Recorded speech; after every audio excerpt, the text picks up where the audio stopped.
How did the Fast and the Furious franchise blow up into a cultural phenomenon? Today on ScreenRant, we're taking a deep dive into the rise and fall of the Fast and Furious saga. Technically, the Fast and the Furious wasn't an independent production. It was funded by Universal Pictures. However, the movie's $38 million budget was considered pretty low even in 2001, when blockbusters already cost studios around $100 million to produce. As a result, Universal pretty much let the cast and crew flesh out the Fast and Furious on their own. This is a key ingredient in why the franchise became a cultural phenomenon. The first movie saw practically zero studio interference, and the creators were allowed to fully take the reins. David Ayer was the guy who reworked the original script, establishing the look, feel, and overall tone of the first couple movies. As Ayer told Collider, "I read the script and it was like Italian kids in New York, and it wasn't really like a racing world or like the streets that I knew." So, Ayer moved the setting from New York to LA, transformed the cast to be more ethnically diverse, and incorporated elements from the local street racing scene he grew up with. Now, it was actually Ayer's rewrites that brought Michelle Rodriguez into the cast, who herself had a lot of creative input. She didn't vibe with the initial idea of Letty being just a trophy wife for Dom. In an interview with Entertainment Weekly, Rodriguez revealed how she fought for Letty to become a more realistic character. It was a reality check for them to realize that the streets don't really work like that. You don't just get that guy because he's hot. There's a hierarchy there. Rodriguez threatened to walk if the writers didn't even give Letty her due, and the rest is history. Now, the very first movie in the franchise was famously inspired by a 1998 Vibe magazine article. In the now iconic piece called Racer X, reported Kenneth Lee unraveled the illegal street racing scene in all its glory, from Manhattan and the tri-state New York area to its roots in Southern California. As the story blew up, Universal Pictures execs eventually contacted Lee for the movie rights to his article. Universal paired Ken Lee with producer Neil H. Moritz, the man who would assemble the Avengers of street racing. It was more to approach both Paul Walker and Rob Cohen with the Racer X story, convincing Walker to star in and Cohen to direct the 2001's The Fast and the Furious. And after Timothy Olyphant rejected the role of Dominic Toretto, it was also Moritz who suggested bringing in Vin Diesel. Moritz even secured the rights to the title of the 1954 film The Fast and the Furious. And that actually brings us to the big reason why the Fast and the Furious movies first took off.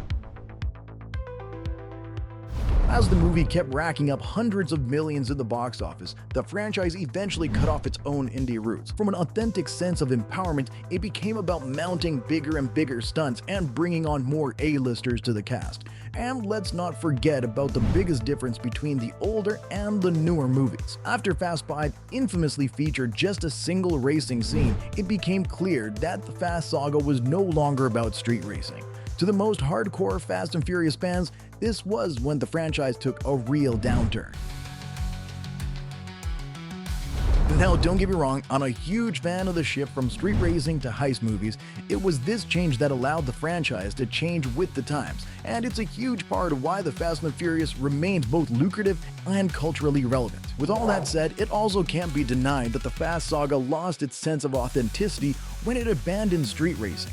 While its underdog cast is the heart of the franchise, illegal street racing was the brains. To be fair, the cast, their genuine chemistry is apparent across every single film, but without the grounded, lived-in underground of urban racing, this chemistry became less relatable and realistic over time. It would seem that without that main dish of authenticity, even the secret sauce of underdog empowerment becomes bland. A lot of viewers may dismiss these films as guilty pleasures, but it was actually a very precise formula that led to the success of the first movies.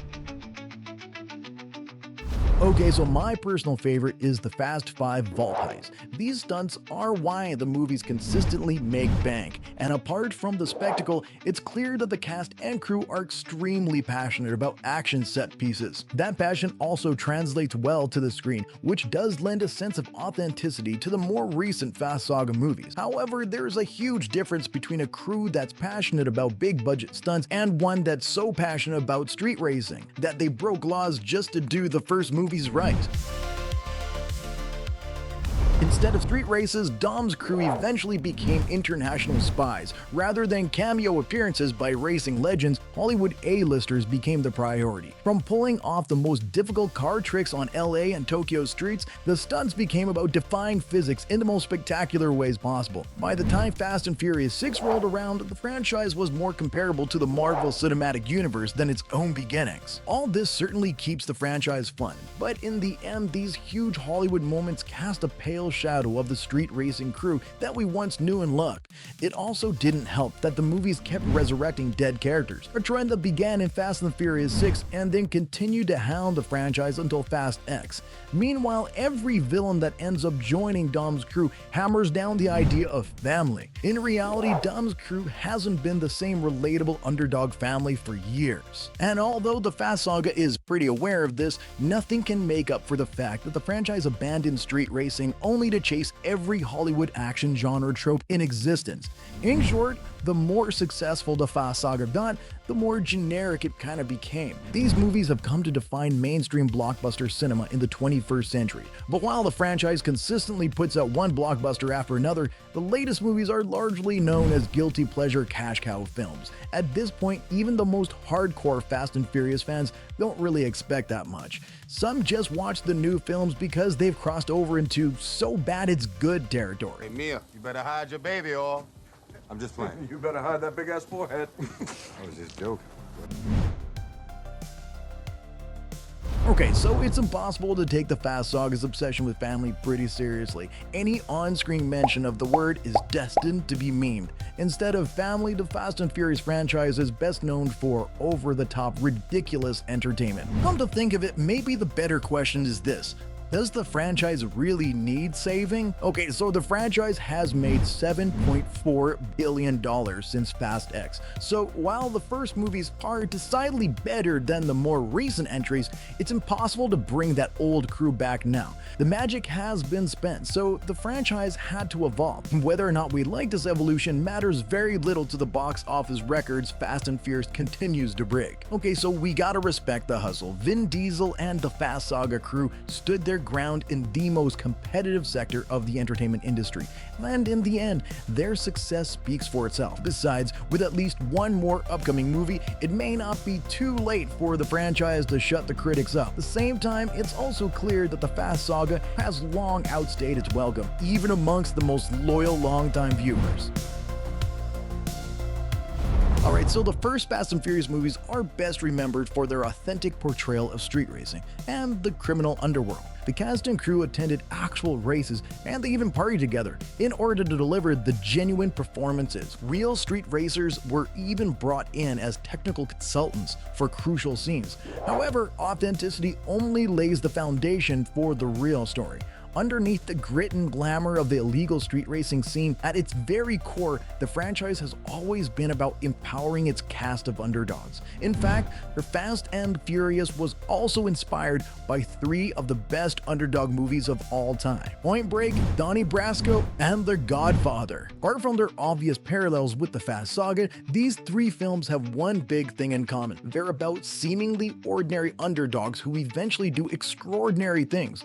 And all this was by design. Underdog stories make for the best blockbusters. Why? Well, because genuine empowerment is both positive and relatable. In fact, that same formula applies to the entire Fast saga. This is most apparent in the underdog backstory of Brian O'Connor, who was just another cop until he spun a case into a lucrative criminal career.